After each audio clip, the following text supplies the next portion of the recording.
Good morning again. We're now to the month of April, which requires us to bring in a speaker named April. This is how this works. That's what I wanted to do. Before we get started, Dr. White is going to lead us in a song. We're going to praise God for hydrogen. Of sorts.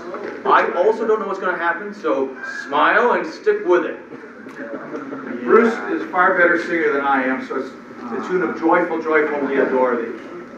So, God, you want to start it? God. Oh, okay, so you don't sing joyful. You can come here, if you want to see the words, you can sing them here.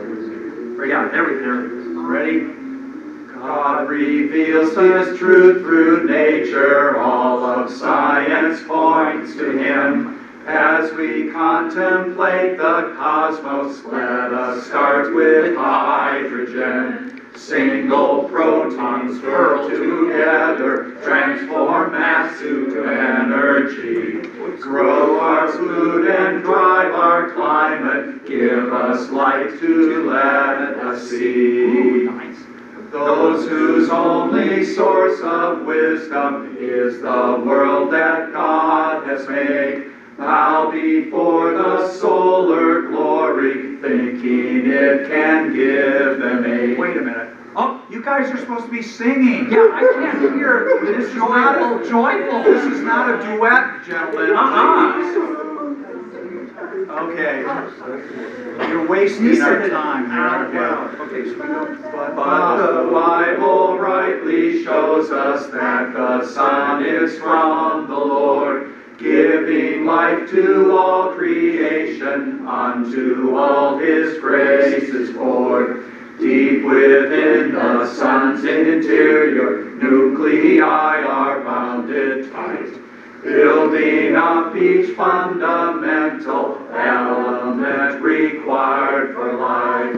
God has balanced the reactions, so when time for life arrives, all the matter it has need of will be there to make it thrive. God reveals His truth through nature, all of science points to Him. The first element we ponder shows His ways as we begin. Craftsman's wisdom, careful planning, fine-tuning that shapes the world. These the attributes of godness by His cosmos are revealed. Okay, now, how many more of these songs do we have?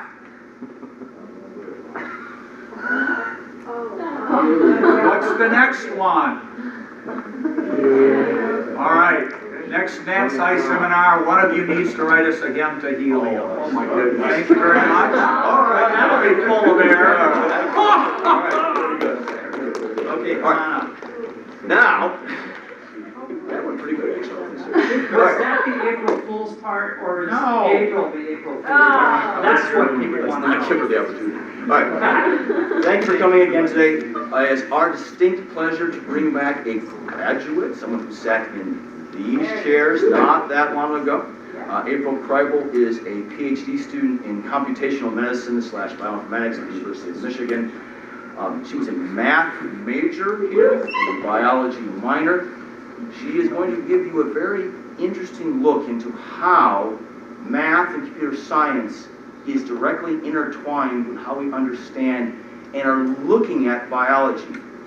One of the things that we faculty anywhere are guilty of is we tend to take a myopic view, a microscopic view of the world. The reality is you're not just microscopic, you're macro.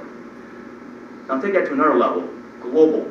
She's going to show what we can do with literally global data sets, looking at all kinds of, the analogy I use is imagine you were juggling 5,000 flaming chainsaws. We're going to do them all at once and see what happens. April, thank you so much for coming. Hi guys,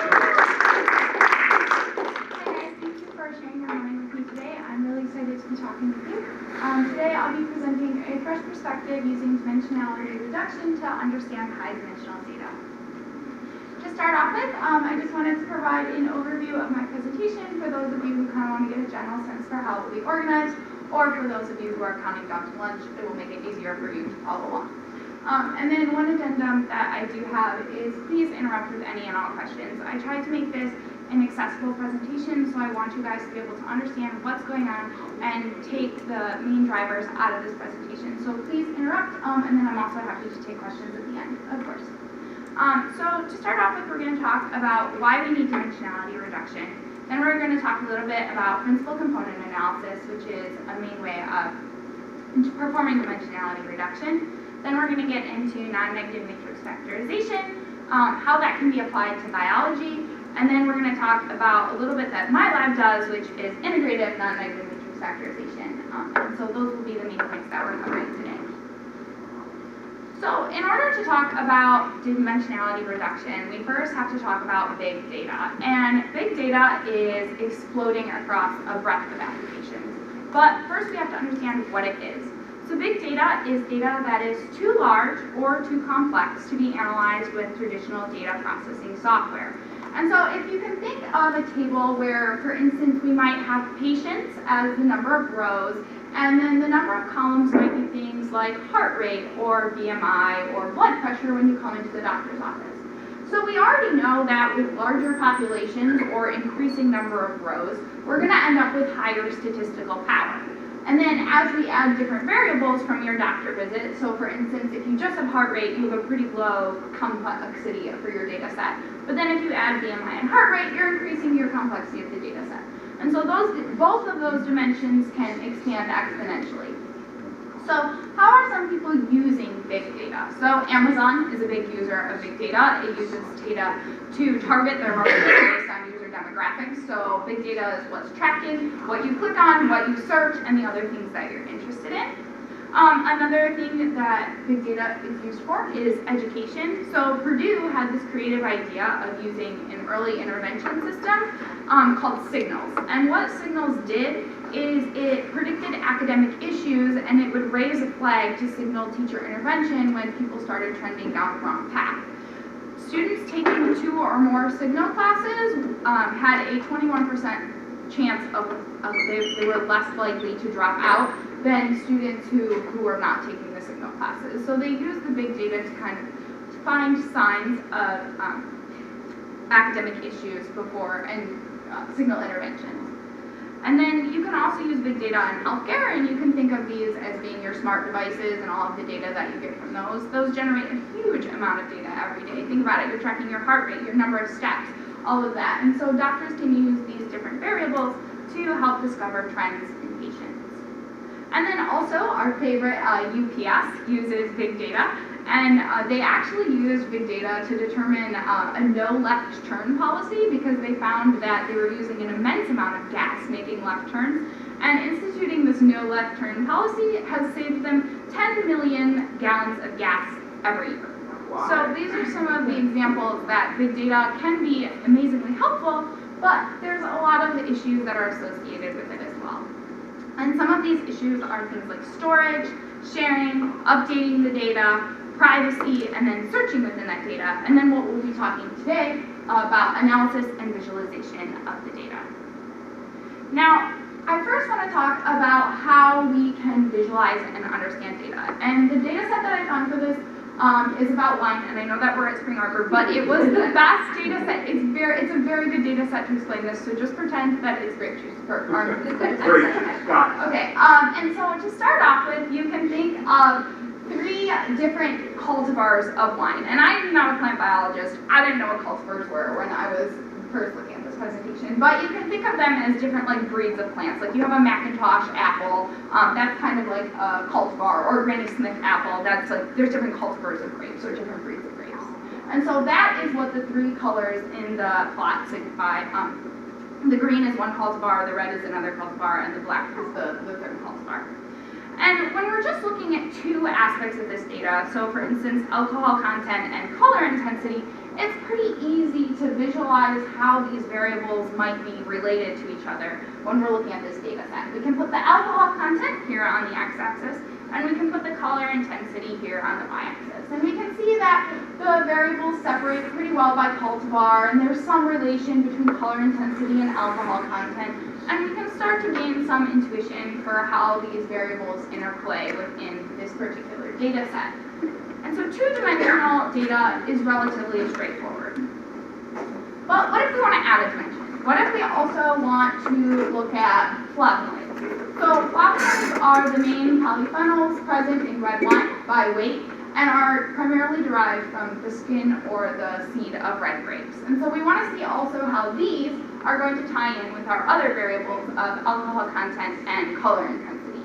And so we can start to plot these now in 3D, where we have the color intensity on one axis, the flavonoids on another axis, and the alcohol content on the third axis.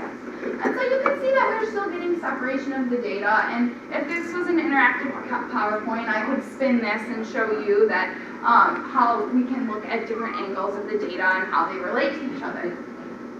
But what if we end up in 4 dimensions?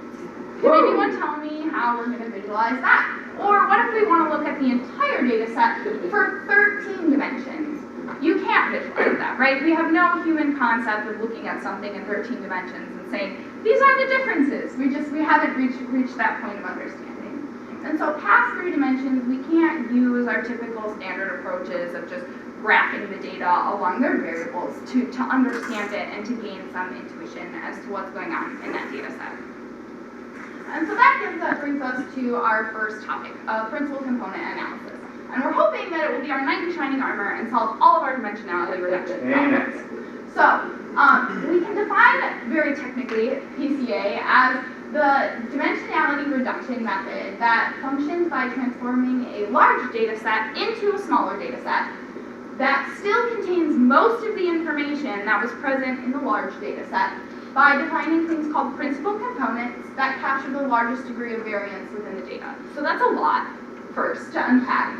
So let's take a step back and think about variance within our data set.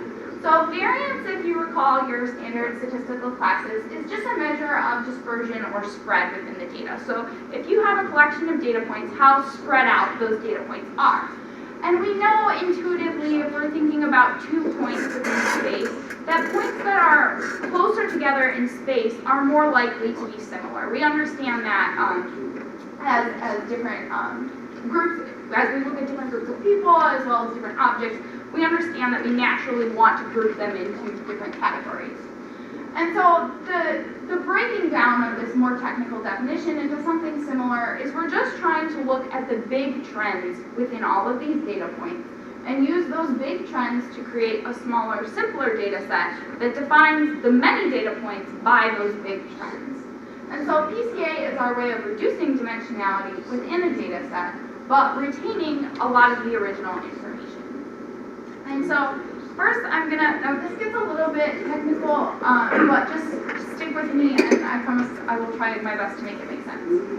So the first thing that we want to do is standardize our data.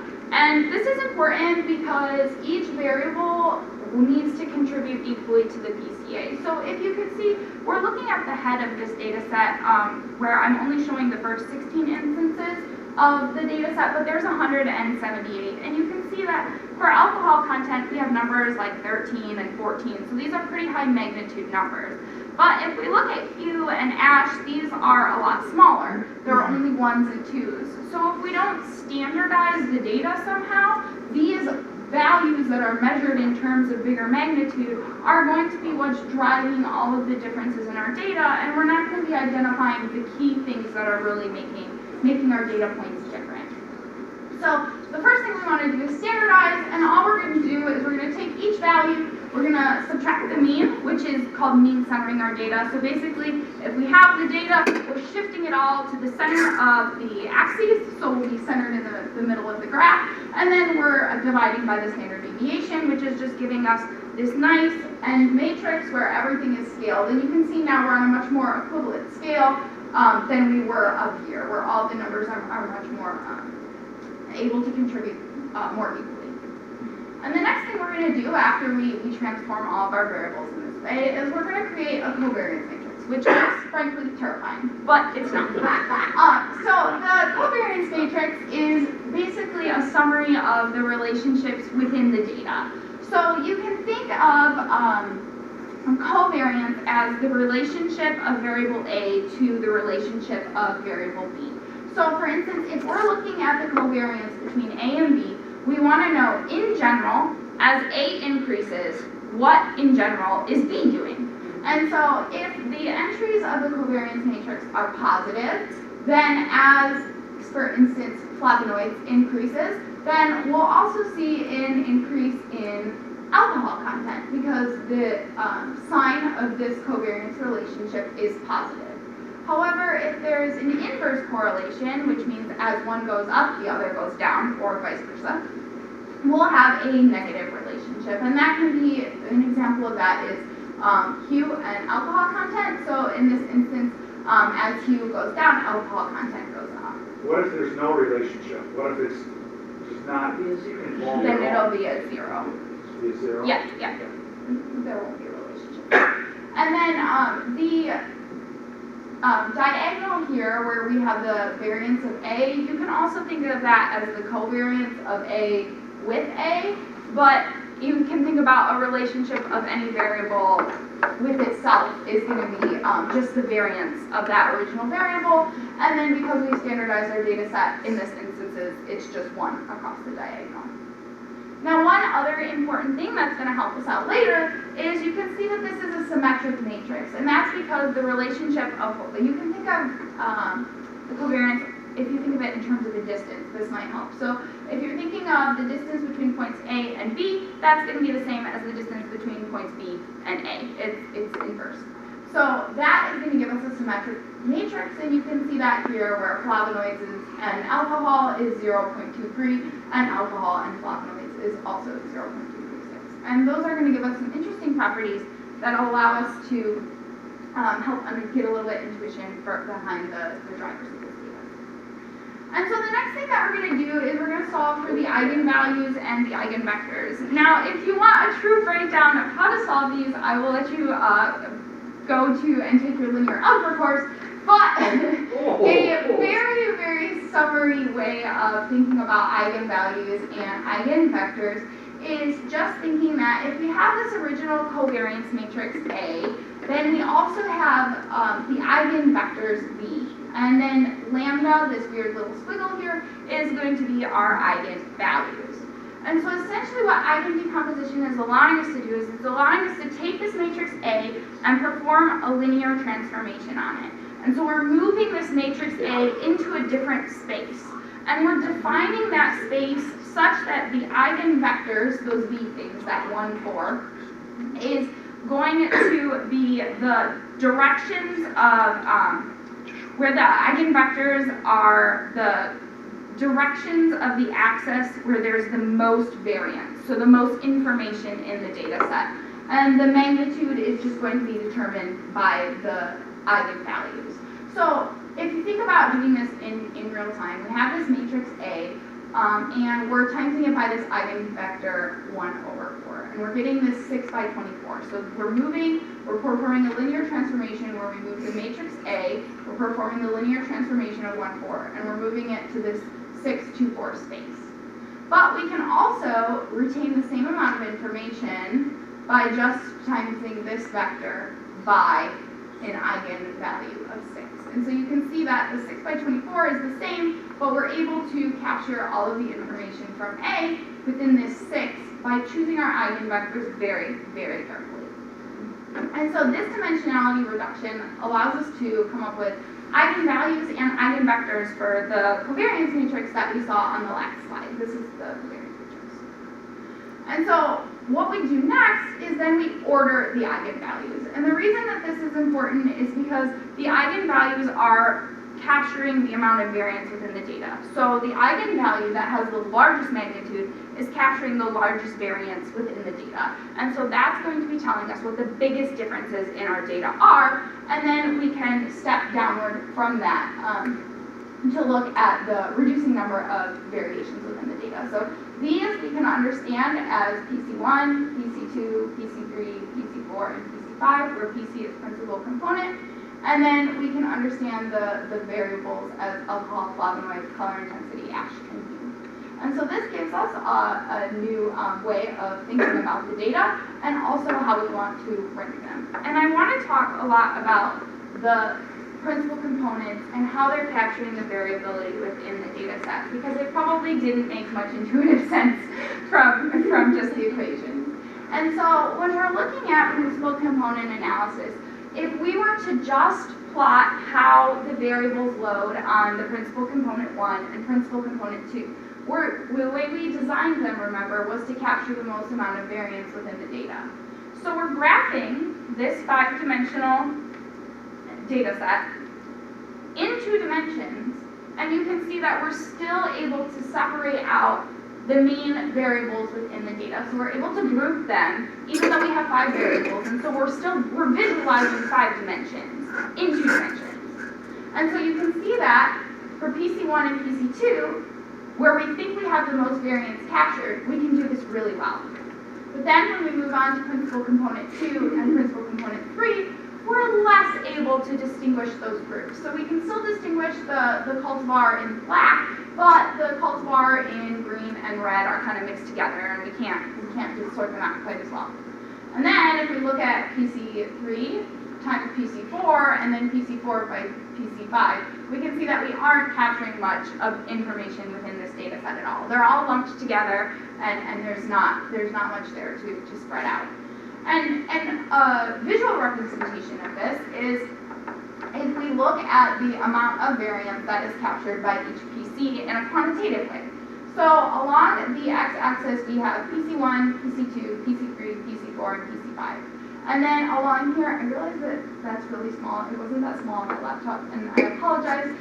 But that is the proportion of variance that it's able to capture. And so you can see that we can determine this number by taking these original magnitudes and summing them all together for our denominator. And then for each one, we'll divide that particular eigenvalue by the sum of all of the eigenvalues. And that's just what this equation is saying. And so looking at that, we can see that that first principal component is capturing about 40% of our data. So a big chunk of the variance within our data. And then as we move to the second PC component, we're capturing about 33 or 34%. And then we have a pretty big drop to that third principal component, and so on and so forth. So as we reduce the number of dimensions, we're losing the amount of variance that we capture within each data set. And another way to step back and think about this, if you're a little bit confused, is somebody told me that the way that you can think about the reducing of dimensions is you have a data set and you put it in the first and the second dimension. And then you drop all of the information that's contained in these, and you move to find the next biggest variance within the data set for the next set of PCs. And so you can think of, as we move through this titration, we're reducing the amount of variability that we're capturing because there's less and less information and there's more just noise as we move down. So lastly, we end up with both visualization and data transformation. So the visualization is what we talked about on the last slide, where we move from a 5-dimensional data set and we're able to represent it visually in 2D. And then we're also able to do a data transformation. And what that is we're just going to take the top PCs that we want, and this is a number that is strongly debated. Like you can, for any data set, this amount of variance captured is going to be different. For some data sets, PC1 and PC2 are going to be enough to capture most of the variability, and then for other data sets, you might want to include more principal components. But for this data set, we're just going to take the top 3. And so taking the top 3 components, we're going to say that those represent the majority of information within our data set, and we're going to take those and we're going to call those our feature vector. So our feature vector is going to be the 5 attributes that we wanted to look at by the 3 principal components. And then we're going to times that by our original data, where we had 178 instances of different wine labels, and then 5 different attributes. And so the way the matrix dimensions work out as we multiply through, we end up with a data set that is 3 by 178. And so that 3 is the PC loadings for the data set by the 178 features. And so what it's allowing us to do is reduce its data set from the 5 dimensions to the 3 dimensions across all of our instances of the data. And so basically our problem is solved. We don't have to do anything else. You can all go home. Okay, that's not true. Can anyone tell me what PC1 and PC2 intuitively mean? the factors that are the most predictive. Yes, that's true, but what's driving that difference? Do we think it's 50% driven by the hue and 50% driven by the alcohol content? No, we can't say, because they're linear combinations. So in humans, they're not intuitive. They're just a combination of numbers, and we can't determine what is driving the differences and the separation within the data. So even though PCA is great for dimensionality reduction and visualization, it's not optimal because we're still not understanding what is making these variables different. And so it was not our knight in shining armor. So now we're going to move to my favorite topic, non-negative matrix factorization. And so it also is a little imposing at first, but we're going to take time to step through it. So if you have your original matrix, and we talk about all data sets as matrices, but you can think of them as tables if that's a better way to think of it. And you have your P by N table or matrix. And we want to create or decompose or break this original matrix down into two different matrices, W and H. And you can see that in terms of dimensionality reduction, we still end up with a P dimension, and we also end up with an N dimension. But we also have these K dimensions, and these Ks seemingly came out of nowhere, but they're user-defined. So for instance, if you want to find the 20 things that are most variable within your data set, then you set K equals to 20. And the way that we solve this problem is finding the Frobenius norm of X minus WH, which at first makes no sense at all. But basically what we're doing is we're trying to find an approximation where W times H is as close to X as possible. So, and we're going to solve this problem iteratively, but with every iteration, we're trying to recalculate W and H to nudge them a little bit closer to being able to reconstruct this X matrix more accurately. And so that's what we're seeing here. As we iterate through the cost function, at first, the difference is when we times W by H, it's very bad at predicting X. This objective value function is very high, which means the difference between WH and X is very high. And so as we iterate through and we continually solve this function, we start getting better and better approximations until finally we're converging pretty much to 0. And so that's telling us that, well, we're applying this dimensionality reduction, we're sacrificing a small degree of accuracy. That's why we have an approximation sign and not an equal sign here. But we're doing it for a huge increase in simplicity because P times N is much, much bigger dimensionality-wise than setting, for instance, K equals 20 times P and then K. And this also allows us to untangle things about our data set. So this is an example that should be near and dear to all college students' hearts, the Netflix recommendation system. And so this is a little bit simplified compared to the algorithm that they use, but I thought that it was a great illustration, and so that's why I wanted to use it. So if you have your original matrix where you have movies on the y-axis and you have users on the x-axis, you can think of, we're trying to break it down into a W and H matrix. And so think about how many movies and users use Netflix. This is a huge, huge data set. And so what if we wanted to identify, say, 20 groups of standard users, so set K equals to 20, and 20 different genres of movies. And so that's really how we can think of the H and W matrices as breaking things into understandable groups that are driving the major differences in our data. So for H, we might have user factor loadings, and we call the way that these factors end up distributing as the factor loadings. We can think of these as they might be determining different groups of people within our original user database. So for instance, what SAU students watch might be different from what Hogwarts students watch. And there might be a pattern to those differences. And that's what this matrix factorization is allowing us to distill. Similarly, female students might have a different average interest than the male students. And so what the factor loadings are allowing us to do is to separate and group each user by their weightedness to belong to one of these groups. And then we also have a W matrix, and this is involved with the movie factor loadings. And you can think of these as kind of like genres. So, for instance, we probably wouldn't put Silence of the Lambs in the same category as Mean Girls. And so we have the different genres or the different types of movies. And so that's what the matrix factorization is allowing us to do, is it's allowing us to say, take all of these movies and all of these users and put them into the groups that make the most sense. And also a good addendum is that in some cases, users and the movies can belong and load heavily to multiple factors. So for instance, I was both a female student and an SAU student, so I would have strong loadings on both of those factors. So those factors are not exclusive or independent.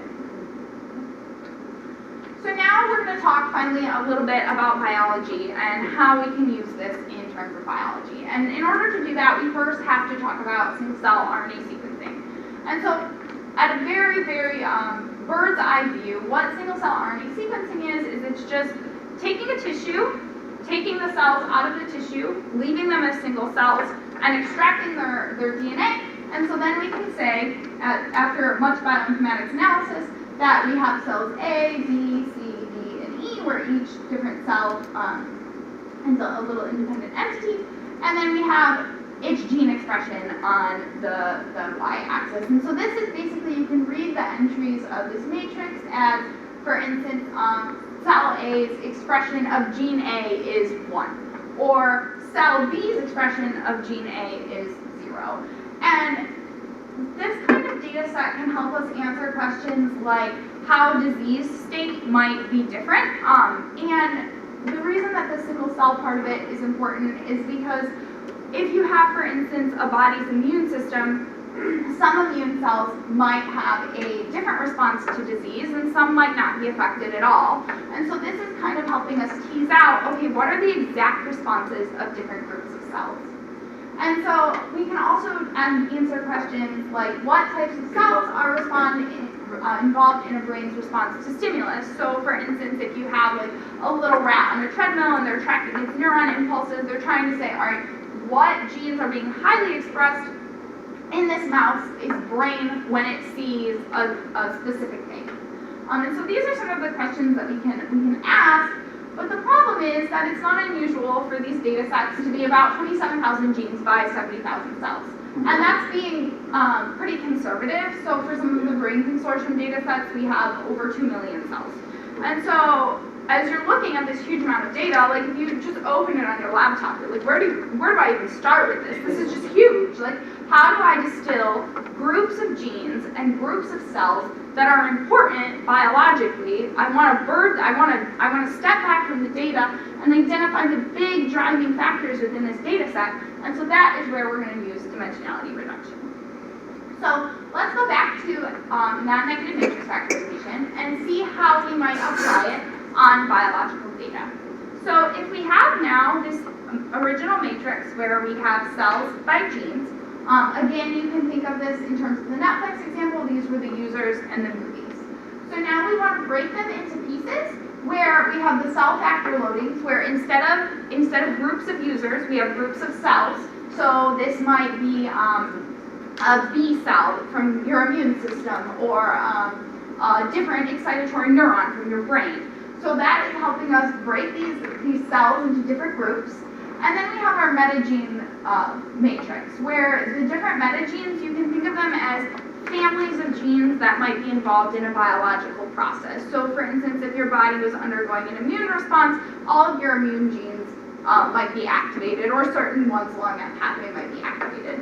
And so you can think of these in terms of broad categorizations of genes. And what this allows us to do is it allows us to take this huge 27,000 gene by 70,000 cell matrix and define them in terms of very low dimensions.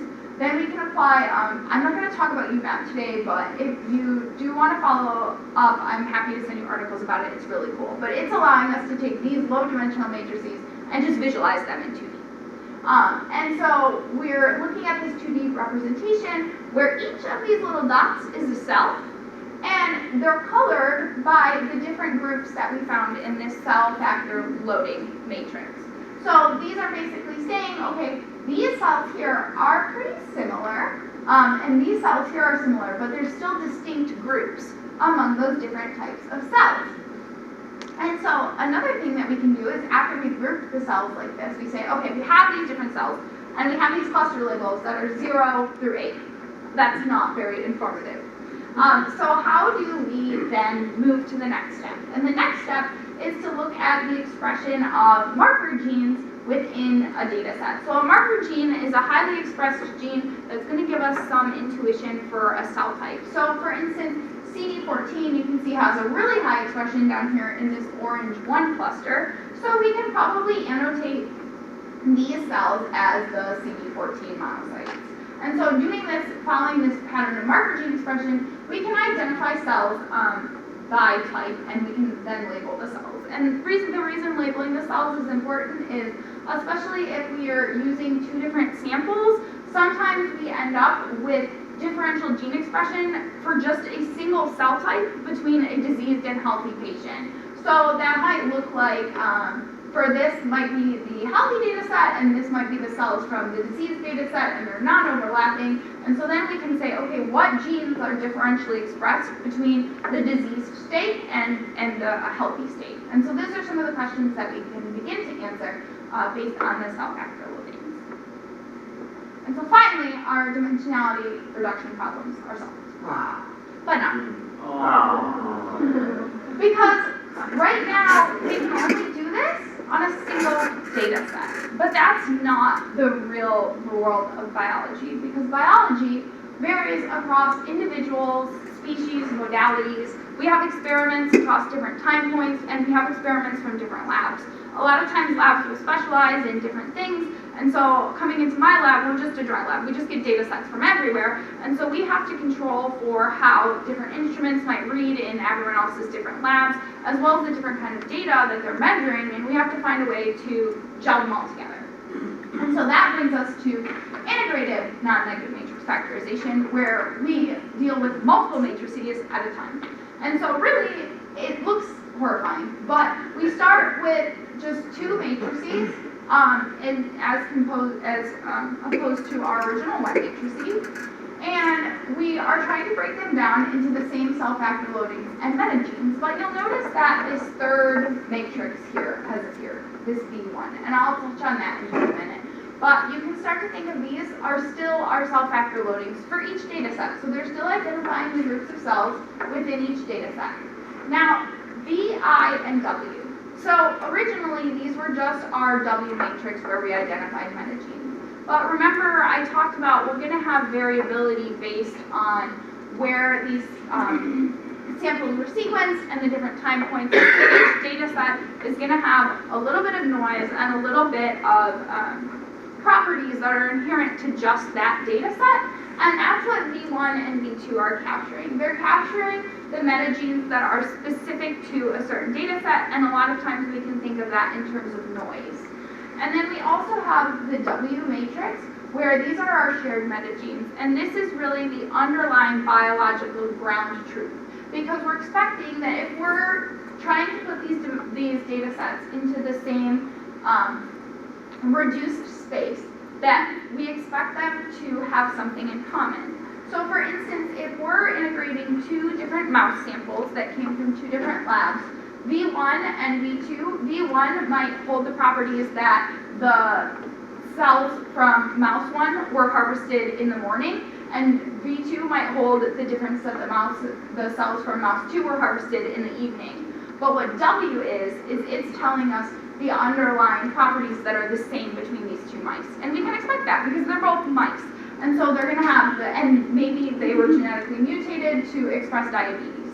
And so these are going to tell us what is similar between these 2 data sets. And using this kind of paradigm, we can move our dimensionality reduction to accommodate multiple data sets. And so the way that this looks is, so this is the same as you saw before, it's called a UMAP, and each dot, again, is a cell, but each color is a different sample. And so these are all these samples integrated into the same space, and so we can start to see where did they overlap, where did they not overlap, what are the properties of the cell clusters, and we can label them, again, as we did before with the cell type labels using marker genes. But I also want to take a minute to step back and look at the metagene expression, which you'll recall is defined by this W and B. And so what this is it's allowing us to look at factor 28. Now, remember, back to the beginning of the presentation when we were talking about Netflix, this factor 28 would be kind of like a movie genre or a family, a grouping that makes sense within the genes. And so when we're looking at this factor 28 cluster, we can see that it's highly, highly expressed in these OPC cells.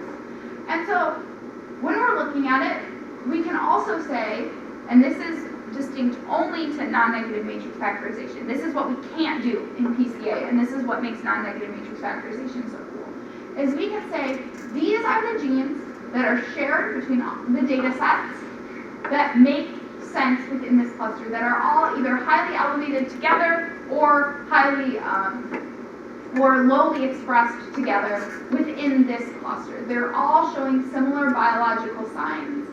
And then we can also look by data set and look at the by data set variability. And so we can say that between samples, maybe FD5840 and MD F828, we can see that some of them, these genes are not shared between the data sets, but they still end up in this OPC cluster.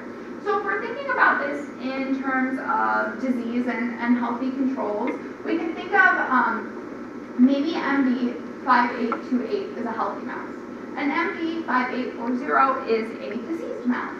And so we can see that they're going to share the OPC genes because they both have this cell type, but these are the genes that are differentially regulated between the healthy control and the diseased control. And so this helps us to merge the data sets together in a way that is meaningful and helps us to gain intuition for what's behind the data. So finally, victory. But Oh, man. not really, because the curse of data dimensionality is something that's really ongoing in the field of science, and it's a problem that we'll have to continue to attack for years to come. So we have other challenges that are involved in data dimensionality reduction. So I briefly talked about how we're labeling or annotating those cell types, but the problem is that we don't have a standardized way of doing that currently, and so that's one of the challenges that we're trying to address. We also have to accommodate working with these huge data sets, and so because of that, some of the people in my lab are working with online learning, where you're working with these data sets, but you don't have to load all of them onto your computer at once. You can stream part of them in, load them, update your analysis, shoot it back out, and then load in the next set of data. You also were working on integrating various modalities that might not share any or all features. So I talked about single-cell transcriptomics, but there's a lot of different ways that we can think about measuring cellular identity, and those are things like where the cell resides in your body, so it's spatial location. We can also think in terms of epigenetics, so you can measure that with single-cell ATAC data or DNA methylation data. And so we have all of these different data. We also have metabolomics and proteomics, and all those different things, and we're all trying to quantify and understand the same thing, the basic human cell. And so that just stands, I think, as a good illustration of how something small can be very, very complex. And so we'll just continue to work at dimensionality and different algorithms to solve it. So with that, I'd like to thank all the members of the Welch Lab and my mentors, both past and present, especially Dr. Erin Ryman. And then I'm happy to take any questions or comments. And then also, if you guys have questions about like grad school, my presentation, or anything else, please feel free to reach out. I'm really happy to be a resource or just answer any questions that you guys have. So that's all that I have today.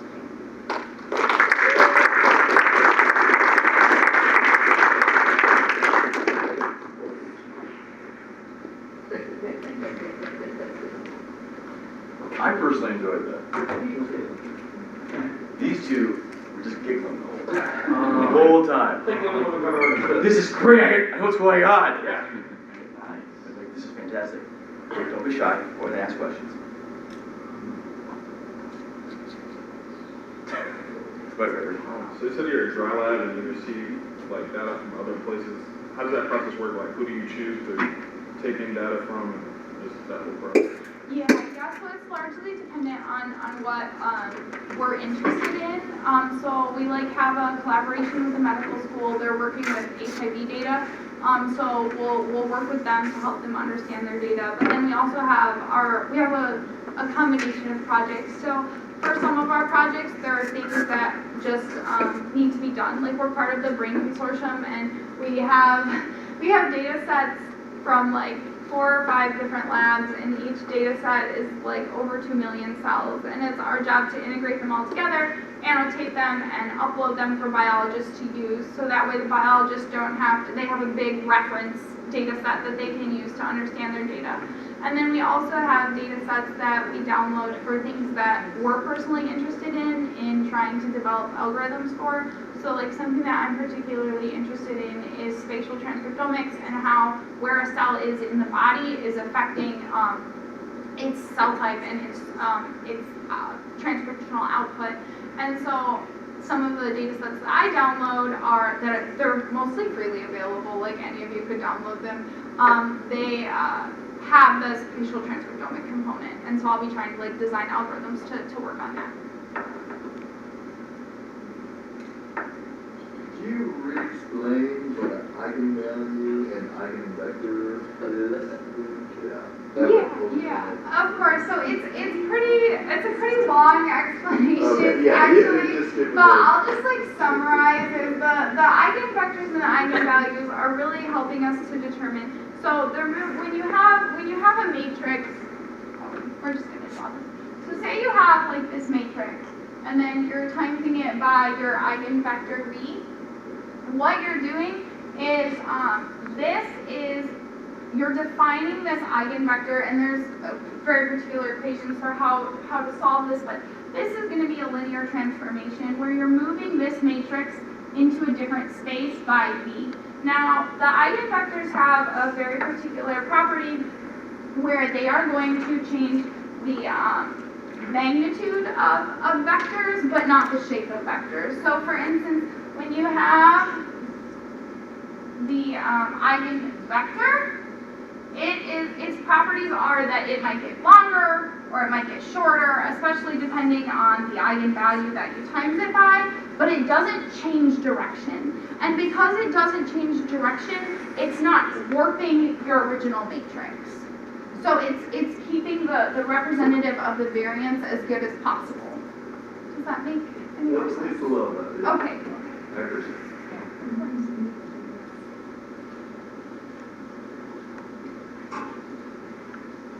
Other questions? So do you all think collaboration is important? Yeah, I can see that. Over the last 30 years, collaboration has become more and more and more pervasive.